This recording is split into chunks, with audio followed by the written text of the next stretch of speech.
Okay, hello again. This is lecture 2. I'm talking about Oberon, intentionality, and the comedic closure of the play in this particular lecture. So in the first lecture, I talked about, I'm sorry if I'm moving around. As you know, I don't sit in class, and this is very unnatural for me to have to sit and lecture. So I'm trying to kind of make myself comfortable, because then I think I'll be more articulate. I can move this around. I might sit again, who knows, if I can't hear myself or something like that. So in the first lecture, I talked about Oberon and his attempts at restoring what he recognizes is patriarchal order in the human world, right? So now I want us to switch to the fairy world, keeping in mind that for Oberon, his knowledge and the exclusivity of his knowledge is a very big part of his idea of controlling the worlds that he either inhabits or coordinates, right?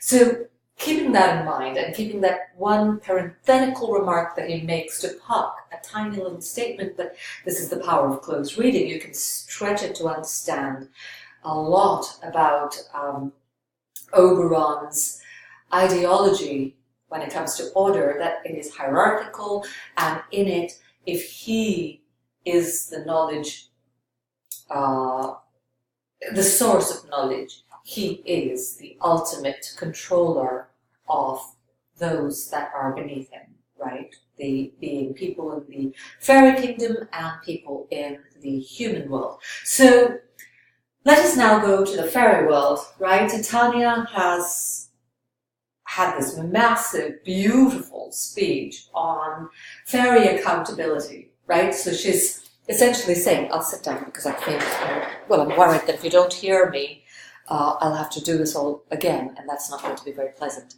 I should also apologize that my hair is all a big mess. It's wet, and I'm tying it specifically to look professional while making these videos, so do forgive me. I don't know if the light is right or wrong. I will find out soon. Hopefully it's not pitch black. So Titania has made this beautiful speech, convincing, if you will, that she is aware of global climate transformation, global climate change, the upheaval of nature that has been caused by her own and Oberon's petty rivalries, right? Jealousy. These are the forgeries of jealousy.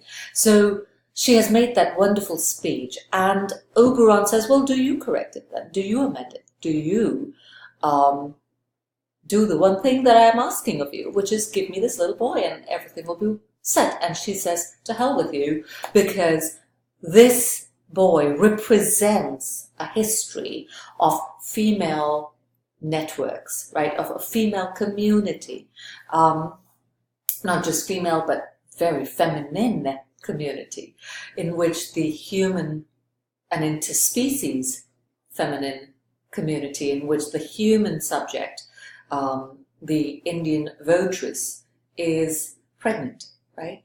And she is not hanging out with other humans. She's not hanging out with her husband, potentially the king that we've been told about,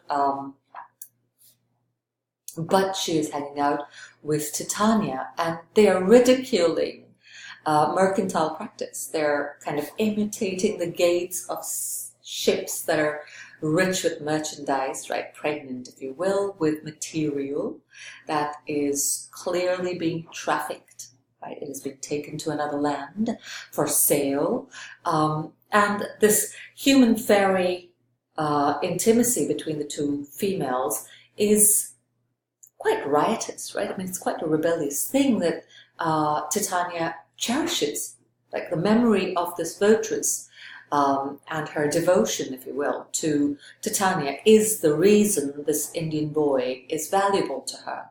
And it is for the memory and for that woman's sake, the sake of their friendship, that she will not give up this boy to Oberon, right? So that female intimacy, that loyalty toward female community and the memory of female community is fundamentally more important to Titania than even natural upheaval, chaos, right? I mean, we're in the midst of a hurricane and we're freaking out, as we should. She's talking about global climate change at a far more problematic level than just a hurricane. It's a hurricane, an earthquake, everything just put together. She is willing to let that happen because her loyalty to the memory and the history of female intimacy is much greater than it is to the patriarchal order, in which the husband's wishes and desires must be observed by the wife, right? Obedience is not what Titania can be known for at this point. And that obedience is being compromised for the sake of a highly non-patriarchal, if anything, a maternalistic and matriarchal space, is what Oberon is hell-bent to correct, right? So when he's restoring patriarchal order in the human world, he's willing to punish a man, Demetrius, who, incidentally, at the end of the play remains strict, remains poisoned. He has love conjunctivitis, if you will, right? So Oberon's willing to punish the human male in order to correct the patriarchal order, in in the human environment. Here, he is going to, I would argue, cuckold himself and therefore punish himself in order to correct the patriarchal world, right? Titania needs to be corrected and schooled, and in order for that, if he needs to sacrifice his own marriage bet, his own lineage, possibly, right? He is willing and ready to do that.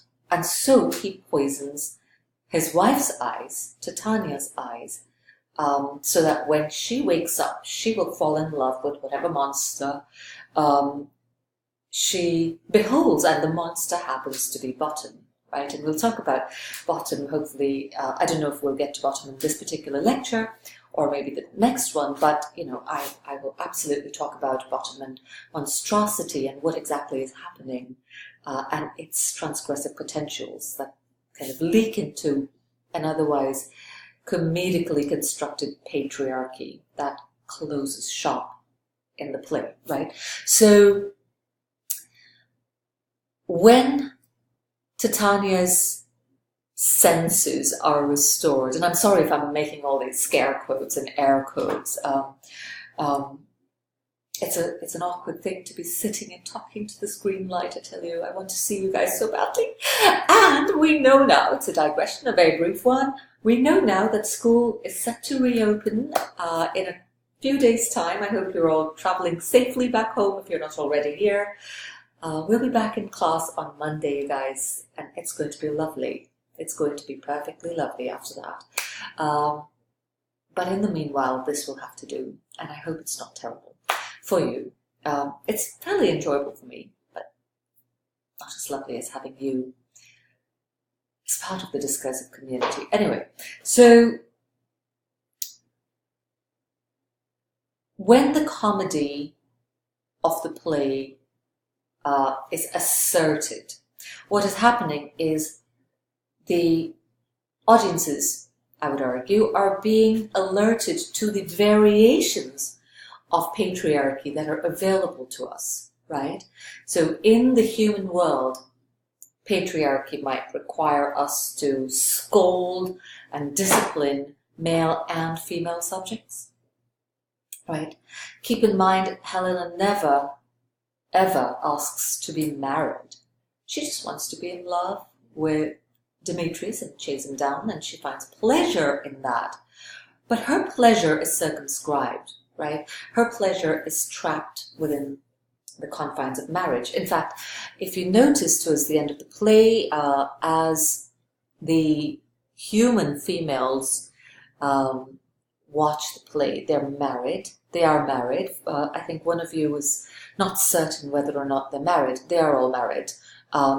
Lysander to Hermia, Demetrius to Helena. So that's the convenient coupling. Aegeus somehow has come around, or been made to come around, even though Theseus at the beginning of the play has told us none of that can happen. And of course, the implication might be that this is the magic.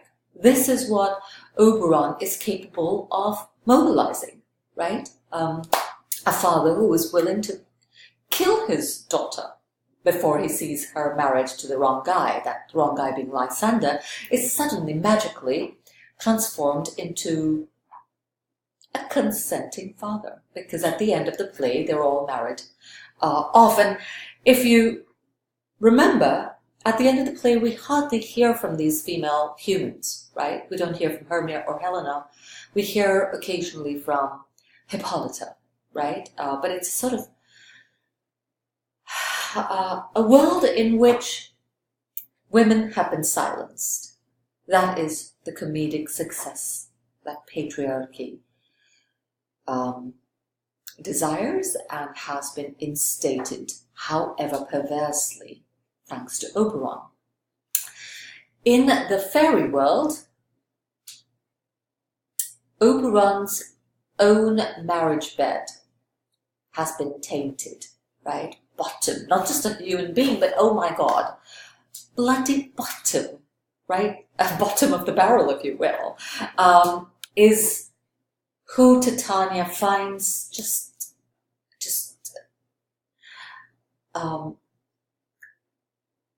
so utterly pleasurable, right?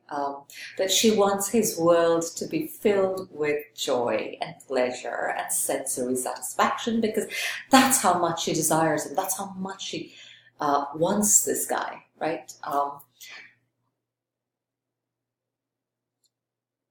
For Oberon, that is a sacrifice he's willing to make in order to restore Titania into the obedience that he expects of her. The obedience, of course, has to do with her submitting the Indian boy to Oberon's care as henchman. He's going to be something like, I imagine, Puck, right? A sort of more than menial servant, but certainly not one who has access and direct control, access to and direct control of knowledge. So is it because for Oberon, the purveyor of knowledge and control in this play, the diversity of patriarchy is what needs to be maintained in order for both human and fairy worlds to sustain their respective ideals comedically, for the future to come forth and to maintain a status quo? Does patriarchy have to shift? Keeping in mind that England at this time is moving from,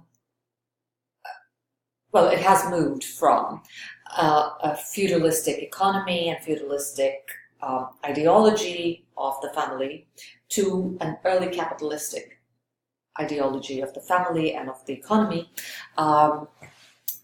What Oberon is drawing attention to is that comedy will need to change its game, and patriarchy will need to change its game in order to maintain a larger ideological status quo, right?